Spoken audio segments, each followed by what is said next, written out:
And I invite Dr. Abdalla Hamdok, the Deputy Executive Secretary of the UNECA, to make his remarks. Over to you, sir.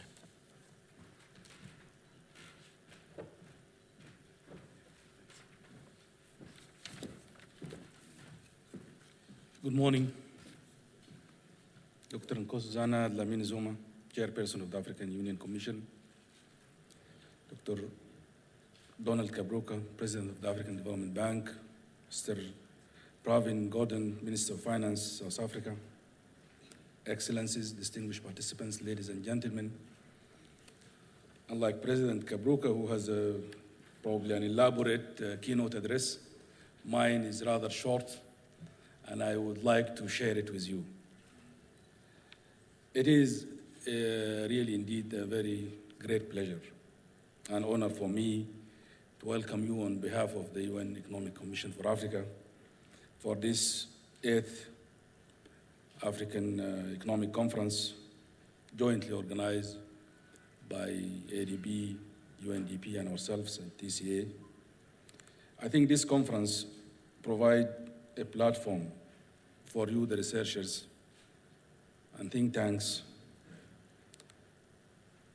and also some policymakers and wide spectrum of development experts to exchange ideas, experiences, and perspectives on Africa's development and challenging research issues and questions. I'm delighted also to note that this conference at this time has a rich participation of young researchers. This year, about 57% of the papers are going to be presented by young researchers and economists. This is indeed a very impressive undertaking. As the chairperson and the president said before me, regional integration is not a choice for Africa. It is an imperative, but also not only beneficial, but possible. I think the debate on regional integration has been won. The difference is between those who want to move very fast and those who want to move fast. So I think the argument are won, and as President Kabruka said, if you want evidence on this, there are plenty of them. On the Africa success stories, whether it is a dent on poverty, gender parity in education, maternal and infant mortality, the prevalence of HIV/AIDS and all that. As a development practitioner, I cannot afford but to be an extremely optimist. So when things are going down, we cannot afford but seeing them going up. But I think we truly live in a time of Africa moment. And I think I would also like to welcome this narrative on Africa Rising as evidence of a changing image of our continent. The President said, we need to engage it in a rather critical way, not just take it as such, but also look at it in the sense that, you know, when Africa is good news and when it is bad news, its story was written by somebody else external to the continent. So it's high time for us to really begin to address our narrative and take charge of it and be in charge of our destiny. I think notwithstanding this positive development, promoting structural transformation and inclusive development remains an elusive goal for the continent. Although sources of growth are diversifying, African countries continue to rely heavily on primary commodity production and exports, a growth path that has been accompanied by a marked increase in inequality and shrinking share of the manufacturing sector. Too many Africans continue to live in chronic poverty. Its young people face futures without jobs, and the continent remains vulnerable to internal and external risks, including shocks emanating from global economy, as well as threats of social and political instability and natural calamities.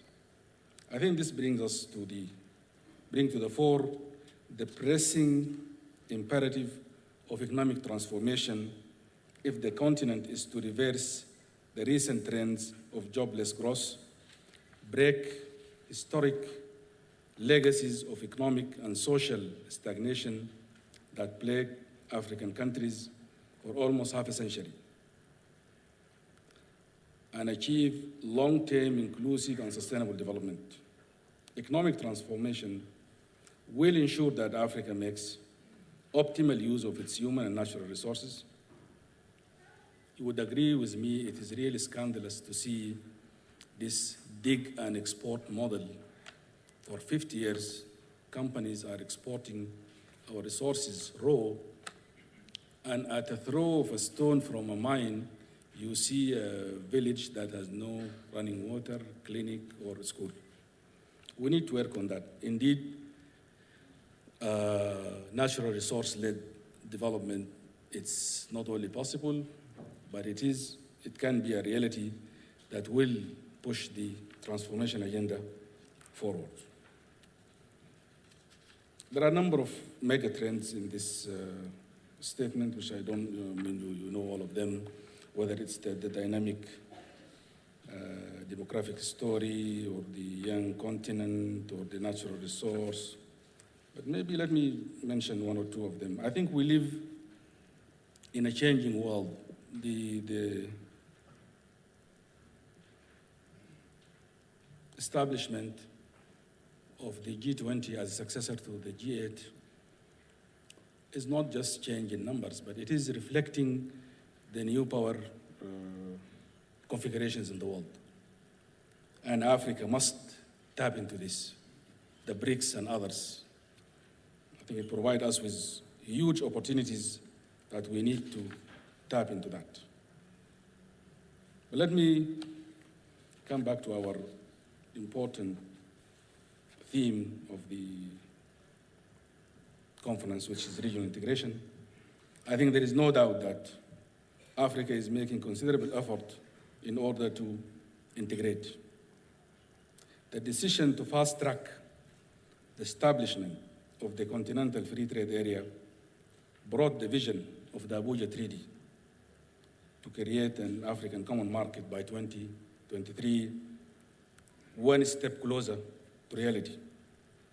I think the successful establishment of the CFTA in Africa would see inter-Africa trade rise by 22% of total trade within Africa. In line with similar efforts worldwide, would add approximately $1 trillion to the global economy. But as experiences of other developing regions of the world has shown, trade can serve as a powerful engine for job creation, inclusive growth, poverty reduction, and sustainable development. But it is the participation in the dynamic sectors of the global trade, that is manufacturing and services, that has the potential of delivering these results, and not the trade in primary commodities. So I think these are some of the issues your conference today should be able to deliberate on. But before concluding, I think you would agree with me also, collective efforts with dynamic political commitment to integration offer one of the most credible strategies to overcome the daunting Africa's development challenges. But because of your role as researchers, let me leave you with some caveat here. I think regional integration is one instrument for advancing African countries to be effective, but integration must be part of an overall development strategies that with a vision that lead the country. Second, regional integration arrangement can create winners and losers, making it essential that members assess the prospective benefits and costs of regional integration to boost gains and minimize losses. Strategies should include a transparent, equitable, rules-based system of sharing gains and resolving disputes. And finally, in order to realize the benefits of regional integration, our leaders should really view these arrangements as more than just good sound bites